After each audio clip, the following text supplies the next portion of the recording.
Hey, Rebecca. Yeah? Do you want to play Guess Who with me? Yeah! Okay. Let's see. Is yours upset? No. Okay.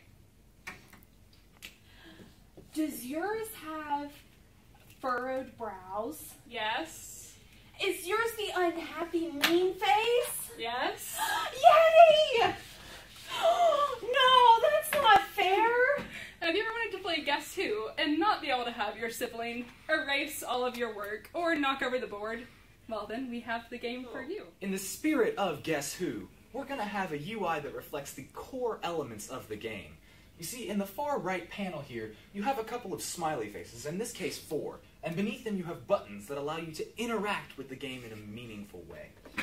You see, up here at the top, the star will denote which player you are and what you are and how you interact with the game. Now, below, there are 4 sets of buttons. One of them allows you to agree to reset the board to a new game. The next, which is a red X, allows you to scratch out guesses that you know can't be the case based on the questions you ask. So when you click that button and you click on a smiley face, you're going to put a big red X right across the one you don't think is the correct answer. Now, in addition to the X, you can also mark favorites, so you can remember the ones you thought were the most likely at that point in time. So I think the frowny face is going to be the most likely winner, so I'm just going to put a little bit of a heart here by clicking this button and then that smiley face. And then once I'm certain that this is the correct one, I'm going to make a guess, and then guess that smiley face.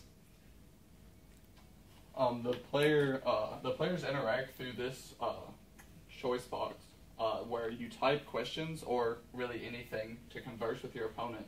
Once you ask a question, there will be buttons where you choose yes or no in response to your opponent's questions. For example, if John were to ask me,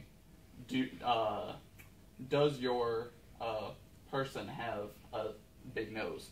I would say yes, and he would get that and he would be able to respond in turn for his board. All of these elements come together to create a fluid and dynamic user interface that allows you to better play the game of Guess Who. So in the original game of Guess Who, you only get one set of characters, some pretty boring office workers with no originality except for maybe the pink lady with the pink hat. Well, in our game, you have different sets of characters you can use. For example, this set of smiley faces. Some other options for the basic game are going to be princesses, so you can choose from Elsa and Anna and their sidekicks, or you can do superheroes like Thor or Superman because we're not going to deal with the Marvel and DC dispute. But if you want to, you can even import custom characters like different kinds of mac and cheese.